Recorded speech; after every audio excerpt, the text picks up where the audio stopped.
Starter, le garage. Bienvenue sur une Starter dans Starter. Ah non, on change pas les habitudes d'une saison à l'autre, que voulez-vous.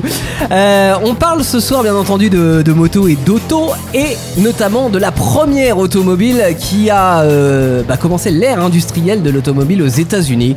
Je parle bien sûr de la Ford T, aussi nommée Tin Lizzy. T'avais un autre nom aussi, Virginie, c'était la Ford T. La Ford T, voilà, évidemment, qui est apparue en 1908 dans les usines de Détroit, et c'est la voiture qui a permis à des millions d'Américains d'accéder à l'automobile. En fait, finalement, c'est un petit peu comme la 2 chevaux chez nous, sauf que nous, c'est arrivé 40 ans plus tard, mais c'est normal, on est en France. Voilà.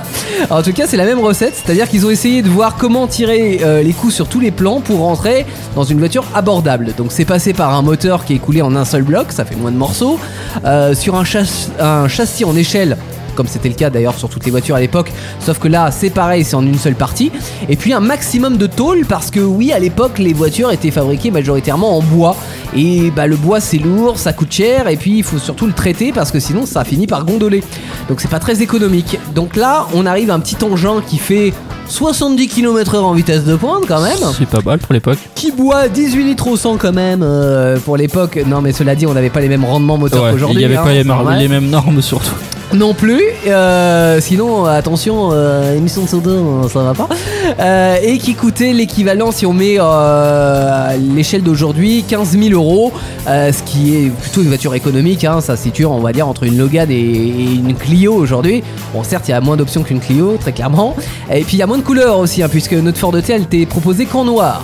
Alors là, vous allez me dire pourquoi noir, parce que c'est pas forcément la couleur la plus fun. Parce qu'ils avaient pas le choix, surtout. Ils avaient pas le choix, mais c'est surtout que c'était la couleur la moins chère. Ouais, et ça séchait plus vite. Et ça séchait plus vite. Moi, ça m'a intrigué quand j'ai vu ça. Je sais pas pourquoi, mais ouais, ça séchait plus vite. Alors en fait, c'est ça qui est à retenir, c'est que c'est véritablement l'astuce pour gagner du temps, et dont on va vous parler ce soir, et c'est pour ça qu'on a choisi la Ford T.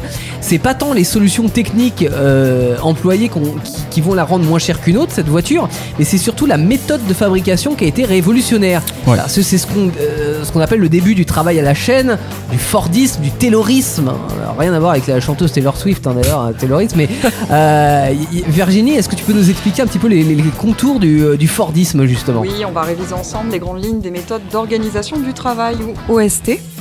Donc le Taylorisme, c'est une forme d'organisation scientifique du travail. Et le Fordisme, lui, est apparu plus tard, vers 1910, dans l'industrie automobile. Alors c'est une méthode qui va encore plus loin que le Taylorisme, puisqu'elle va faire naître le travail à la chaîne. Donc l'idée du travail à la chaîne, c'est vraiment d'avoir des postes attitrés, où chaque personne à son poste a une seule tâche, et ces tâches, les personnes sont les unes à la suite des autres, et la voiture se construit petit à petit. Voilà, c'est une méthode qui est conçue pour augmenter la productivité et surveiller les travailleurs.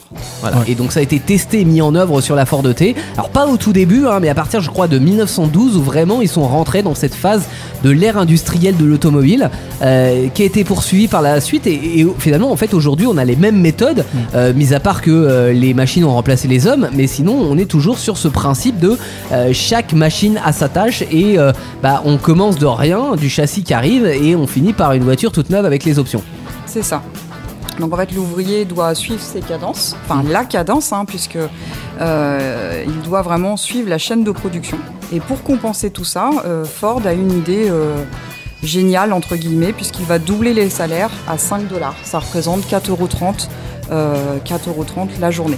D'accord, donc les salaires de base ou celui qui produit bien ? Est-ce qu'il y a des avantages à celui qui produit plus ? C'est 5$, si j'ai bien lu, c'était 5$ au salaire bas. Après tu peux, effectivement, plus tu produisais, plus tu pouvais doubler. Et bon, après, malheureusement, le côté négatif de tout ça, c'est que tu es dans la répétitivité, etc. Il y a un film qui illustre très bien ça, c'est Les Temps modernes de Charlie Chaplin, où on voit le mec qui pète un câble à force parce que il en a marre de visser les mêmes vis toute la journée, de répéter le même geste. Ça fait mal au bras, et puis c'est surtout pas très intéressant, hein, faut l'avouer, hein. Donc le travail à la chaîne, bien sûr, qui a été à la mode, on va dire qui existe évolué, toujours, mais qui jusque dans les années 60-70 s'est vraiment répandu dans tous les secteurs.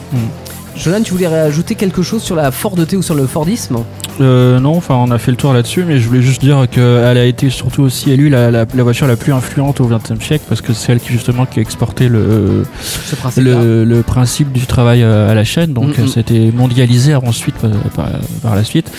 Et je peux vous dire aussi qu'elle a été vendue à 16 000 exemplaires dans le monde entier. 16 millions d'exemplaires. 16 millions, pardon. Ouais, 16 d'exemplaires, millions, donc c'est un chiffre assez conséquent. Bah, c'est conséquent aujourd'hui encore, et à l'époque c'était tout simplement exceptionnel, mais c'est véritablement la voiture qui a permis l'accession à l'automobile dans milliers de millions de foyers américains. Et elle était construite jusqu'en 1927. Bon, en 1927 elle était complètement dépassée, mais voilà, elle a une carrière assez exceptionnelle, et on avait des Ford T qui se baladaient dans toute l'Amérique. Ouais, elle a très bien marché cette voiture. Exactement. Même Tintin l'a eu. Oui, c'est vrai que Congo. dans l'illustration, c'est quoi? C'est Tintin au Congo? Tintin au Congo, ouais. Ouais, vous pouvez la voir dans la couverture de Tintin au Congo. Tout à l'heure, Virginie me montre la photo, mais je fais ouais, mais c'est Tintin, il y a quoi? J'avais pas tilté sur le moment en fait. Mais on est dans Starter. Moi j'avais pas tilté au la début. voiture qui vous regardez. Starter, les brèves. On termine par les brèves.